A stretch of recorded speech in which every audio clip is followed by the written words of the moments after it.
Excuse me? Please, Erica, please, there's no reason that you have to go anywhere near Hayward. Why don't we just let the police handle this? Sounds smart to me. My company has been decimated. There is no way I'm just going to sit back and wait and hope for the police to solve this. Oh, no offense. Whatever. Look, we figured out that the virus was part of Greenlee and Kendall's fail-safe plan, and you realized how exactly David gained access to this, and now it's my turn to take it to the next level and get David to incriminate himself. Again, please, just let the police take it from here. Do you really think that David would even talk to the police, much less make a mistake? David doesn't make mistakes. I know him. I know his ego. I know exactly what makes him tick. And I'm the one who can get the answers. I need to know why he did this, why in the world he did this, and why now. Jesse, will you give us a minute, please? Sure, why not? Take the interrogation room if you need some privacy. Please, just for a second. Don't try to talk me out of this.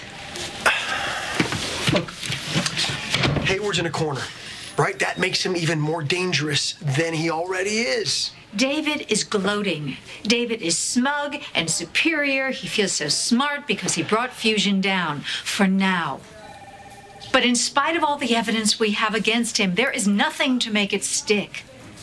So you're gonna push, right? You're gonna push, and what happens? He's gonna push back. Ryan, my company has been attacked. My daughter, Kendall, has entrusted her company to me. It's not your fault, but it's my job to make it right. I know how to talk to David. I know his weaknesses. I know what makes him tick. I know how to listen to him, when to stop talking. I still think it's too dangerous. The only one in danger is David. Hayward swore he was leaving town any time now. Yeah, well, he also said he was dying, and that didn't really pan out.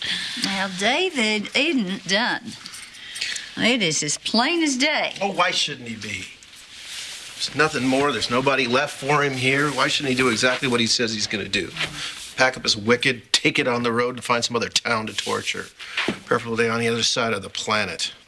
Maybe you should shuffle your tea leaves. No, this isn't just leaves, Tad. I mean, this is a vibration. I just had the worst night last night. Dreams like you wouldn't believe. Windows I couldn't see through, faces hidden in the shadows. Well, Ma, I got a good man at the airport. I promise you, the minute that Hayward's wheels up, we'll be the first to hear about it. For all we know, you should be sleeping like a baby tonight. And what if his wheels stay right here on the ground? What if David decides to stay? Yeah. Then Jake will take care of it. Yes, I want it to be over. Who wouldn't want it to be over? So then you're going to drop the lawsuit? Well, now, see, every single charge is legitimate. You do realize so that, right? What? David is leaving. Yeah, but a lawsuit is like a little extra incentive. It says, get out of town and do it quickly. Or it goads him to stay. Look, when he infests a new zip code on another planet, I would be delighted to drop the whole thing. But a lawsuit, you see, a lawsuit, that's the only hammer I have right now for this particular problem. It may not be a problem anymore, Jake. Just let the lawsuit go. Let David go. He is moving on. Why can't you? What you're saying is you just want me to go easy on him, right? No, that's not what I'm saying. I'm saying I want you to focus on something other than David. And pain and the past. I want you to... You know, what about our future, for instance? Our family. Peace. After nothing but war and drama since before Trevor was born. Okay, listen, I know, and I want to do that, and I will do that as soon as I know he's gone. I was even going to suggest that we should go to Wildwind and help him pack, make sure every single thing is gone. We are so close to having David out of our lives. You want to go over there and piss him off one last time? You do that, you may give him another reason to dig in more instead. I'm just saying, like, you know, bon voyage, that's all we have to say to him. And then someone throws a punch. And you know, David, he never runs from a fight. You're just going to give him another reason. Don't do that. Come on, Jake, just let it go. Let David go, please. I'm not having second thoughts. I thought maybe you were. Not a chance. So you really want to go through with this? I've been told I make a beautiful bride. Or we could leave all these small-minded idiots behind. Start fresh. No, I'm not going anywhere. Erica called out the coward who attacked Fusion. The woman who stole Fusion is sleeping with Ryan. She wants a fight? She'll get it. This time with a living, breathing me. Okay. Not a corpse. Greenlee, you are recovering. Let's not forget that, okay? You're not strong You know, enough that to whole get into a time big that I was fight. lying in that flipping bed, unable to move my legs, all I fantasized about was my future with Ryan, loving Ryan. That's what gave me the strength to walk again. Now I have a new fantasy. Yes, complete and total annihilation of Erica and Ryan. I don't want to annihilate them. I just want them to feel my pain. The pain they caused me. Erica's always hated me. She's always tried to mess with my life. She knew about Jack and she kept it a secret. She tried to get me committed once, so stealing Fusion, no big surprise.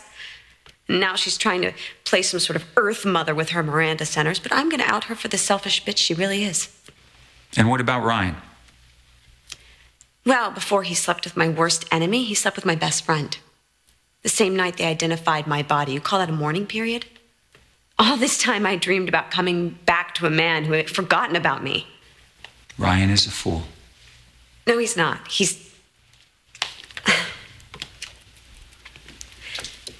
I want to be here, alive, in Ryan's face. I want to look him in the eyes and see the man who claimed to love me and who couldn't wait to get into bed with Kendall and Erica.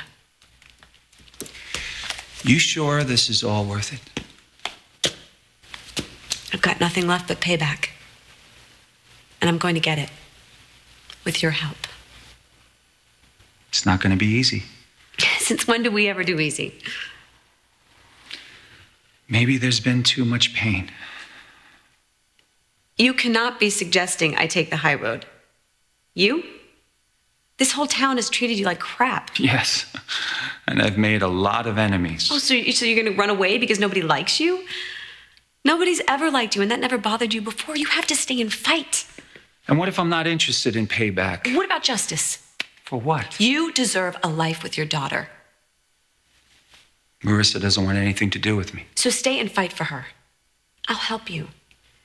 You have a life here, David. You have a future with your daughter. Fight for it. We'll fight for it together as Dr. and Mrs. David Hayward. Instead of slinking off to nowhere, you'll be able to hold your head high again, be a force in this community. You'll be back, I'll be back, we'll be back. Together. I mean, can't you just see their faces? How much fun will that be? There. You see? You like the idea. Well, it does have a certain appeal. Then do it. Do what? Get on your knee and ask me to be your wife. No, I don't think so. Do I have to do everything? Okay. Give me your hands.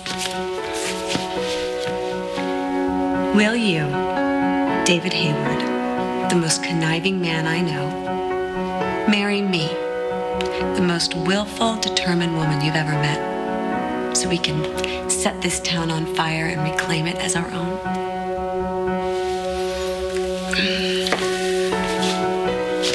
How could I possibly say no to that?